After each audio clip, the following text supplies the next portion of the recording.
Hi hello friends, welcome back to my channel. എല്ലാവരും വെക്കേഷനൊക്കെ ആയിട്ട് എന്താ പരിപാടി? ഞാനിങ്ങനെ എൻ്റെ ബുക്സൊക്കെ അടുക്കി വെക്കുന്നതിനിടയിലാണ് എൻ്റെ 10ാം ക്ലാസ്സിലെ നിരന്തര മൂല്യനിർണ്ണയ രേഖ, ഇത് കണ്ടിന്യൂയിങ് ഇവാലുവേഷൻ ബുക്ക് കയ്യിൽ കിട്ടിയത്.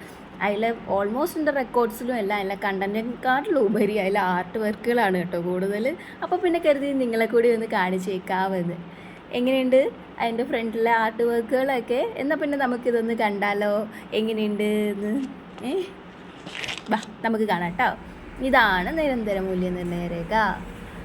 ഇതിൻ്റെ ഫ്രണ്ട് പേജിങ് ഉണ്ട്. കുറേ വർഷങ്ങളായിട്ട്, അതുകൊണ്ട് കുറച്ച് അതിൻ്റേതായ പ്രശ്നങ്ങളൊക്കെ ബുക്കിന് വന്നിട്ടുണ്ട്. എന്നാലും കാണിച്ചു തരാമെന്ന് കരുതി.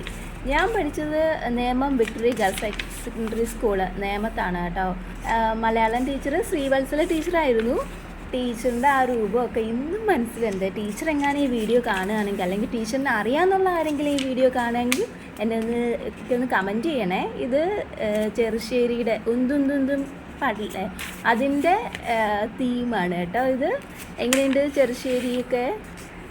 ഇനി അടുത്തതായിട്ട് നമ്മുടെ കൃഷ്ണനെ വരച്ചത് കൊള്ളാമോ? നിങ്ങൾക്ക് ഇഷ്ടപ്പെട്ടോ എൻ്റെ കൃഷ്ണനെ?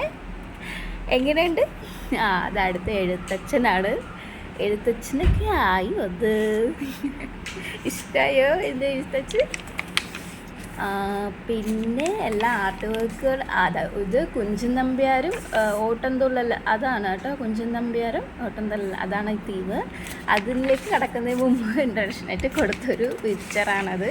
പിന്നെ ഇതിന് കുറച്ച് സ്പേസ് കിടന്നപ്പോൾ അവിടെ കയറി അങ്ങ് വരച്ചു എന്നേ ഉള്ളൂ. ഇത് അടുത്ത ഭാഗം 3 ആധുനിക കവിത. ഫസ്റ്റത്തത് കണിക്കൊന്നയാണ് കേട്ടോ. പിന്നെ തുടി തൊട്ടും ചിലമ്പൊലിയും, പിന്നെ പതികൻ്റെ പാട്ട്. ഇത് 3 അതിൽ പിക്ചറുകൾ. പിന്നെ പ്രോജക്റ്റ് വർക്ക് തുടങ്ങുക. പിന്നെന്താ, ഇതൊക്കെ കാണുമ്പോൾ നിങ്ങൾക്കും നിങ്ങളുടെ 10ാം ക്ലാസ്സും അതിൻ്റെ വർക്കുകളും ഒക്കെ ഓർമ്മ വരുന്നുണ്ടെങ്കിൽ ഒന്ന് കമൻറ്റ് ചെയ്യണേ. എങ്ങനെയുണ്ട്? ഇഷ്ടമായോ? ഇതൊക്കെ കഥകളിയുടെ ഓരോ ഭാവങ്ങളും ഒക്കെയാണ്, നവരസങ്ങളും ഒക്കെ ഉള്ളത്. പിക്ചറെല്ലാം ഒരിട ഇങ്ങനെ സ്പേസ് ഇട്ടിരിക്കാറില്ല. അടുത്ത് തുടങ്ങുകയാണ്. പാത്തുമ്മേടാണ് നമ്മുടെ ബഷീറിൻ്റെ പാത്തുമ്മയാടുമാണ് നിങ്ങളിപ്പോൾ കണ്ടുകൊണ്ടിരിക്കുന്ന പിക്ചർ. ബഷീർ അനുസ്മരണക്കുറിപ്പ്.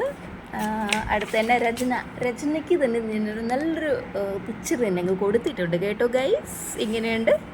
അടുത്ത നോട്ടീസ് തയ്യാറാക്കുക. ഇനി അടുത്ത് നിവേദനം തയ്യാറാക്കുക. വായനാക്കുറിപ്പ്, ബാല്യലസയുടെ ഒരു വായനാക്കുറിപ്പ്. പിന്നെ പോസ്റ്റർ തയ്യാറാക്കുക, കത്ത് തയ്യാറാക്കുക. എല്ലാത്തിനും നല്ല ഭംഗിയായിട്ട് അലങ്കരിച്ചിട്ടുണ്ട് കേട്ടോ. എനിക്ക് ഈ വീഡിയോ ഇഷ്ടപ്പെട്ടാൽ നിങ്ങൾ ലൈക്ക് ചെയ്യണം, സബ്സ്ക്രൈബ് ചെയ്യണം. Bye bye.